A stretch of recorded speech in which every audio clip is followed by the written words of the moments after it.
കോഴിക്കോട് താമരശ്ശേരിയിൽ യുവതിയെ നഗ്നപൂജയ്ക്ക് നിർബന്ധിച്ചെന്ന പരാതിയിൽ യുവതിയുടെ ഭർത്താവും സുഹൃത്തും അറസ്റ്റിൽ. കുടുംബ പ്രശ്നം പരിഹരിക്കാനും സാമ്പത്തിക അഭിവൃദ്ധിക്കും നഗ്നപൂജ നടത്തണമെന്ന് നിർബന്ധിച്ചു എന്നാണ് പരാതി. 40 ദിവസം തുടർച്ചയായി നഗ്നപൂജ നടത്തിയാൽ കുടുംബവഴക്ക് മാറുമെന്നും സാമ്പത്തികമായി പുരോഗതി ഉണ്ടാകുമെന്നും പറഞ്ഞാണ് പ്രകാശൻ യുവതിയുടെ കുടുംബത്തെ സമീപിക്കുന്നത്. പൂജയ്ക്ക് യുവതി വിസമ്മതിച്ചതോടെ ഭീഷണിപ്പെടുത്താൻ തുടങ്ങി. തുടർന്ന് യുവതി പോലീസിൽ പരാതി നൽകിയതോടെയാണ് അറസ്റ്റ് ചെയ്തത്.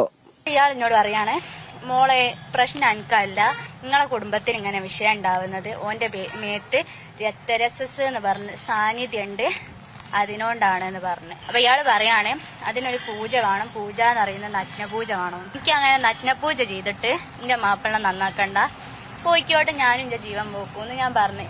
അങ്ങനെ പോണ ആളാണെ പോയിക്കോട്ടെ, ബാക്കി ഞാൻ ആക്കിക്കോളാന്ന് ഞാൻ അവരോട് പറഞ്ഞു. പലപ്പോഴും ഭർത്താവ് യുവതിയെ ശാരീരികമായി ഉപദ്രവിച്ചിരുന്നു. 2 കുട്ടികളുള്ള യുവതി ഇപ്പോൾ 3 മാസം ഗർഭിണിയുമാണ്. അപ്പം 2 ദിവസം മുമ്പേ വന്നിട്ട് ഒരു പൂജാരി ഇങ്ങനെ കർമ്മങ്ങൾ ചെയ്യണം, നഗ്നതാ പ്രദർശനം ചെയ്തിട്ടൊരു പൂജ ഉണ്ട്, അത് ചെയ്ത് കഴിഞ്ഞാൽ നമ്മളെ ഇടയിലുള്ള പ്രശ്നങ്ങളും മാറും, എനിക്ക് നല്ല ജോലി കിട്ടും, ഗൾഫിലൊക്കെ പോവാം, അത് അങ്ങനെ പറഞ്ഞ് നിർബന്ധിച്ചു. അങ്ങനെ പിടിച്ചു നിൽക്കാൻ പറ്റാത്തൊരു സാഹചര്യത്തിലാണ് താമരശ്ശേരി പോലീസ് സ്റ്റേഷനിൽ വന്നത്. അപ്പം അവിടുന്ന് അവർ കേസ് എടുക്കുന്നുണ്ട്.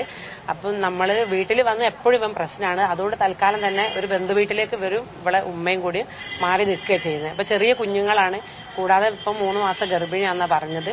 അറസ്റ്റിലായ പ്രതികളെ താമരശ്ശേരി കോടതി റിമാൻഡ് ചെയ്തു. മീഡിയ 1 കോഴിക്കോട്.